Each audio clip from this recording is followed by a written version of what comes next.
How to log into your Zoho Mail account. I'm gonna guide you through the process on how to do it. Let's get started.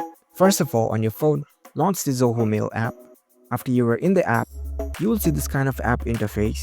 Now, in order to log into your account, you must have already created your account before. If you haven't, you can tap on the sign up button in the bottom and you can easily create a new account for yourself.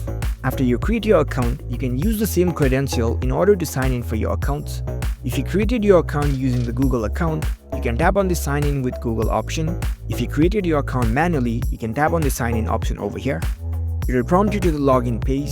Over here, you need to provide the same credentials before, which you used to create your account.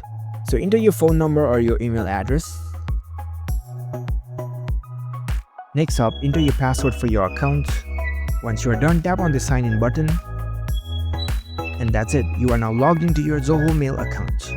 If you found this video helpful, don't forget to give this video a thumbs up and subscribe to our channel for more tech tips. Thank you for watching.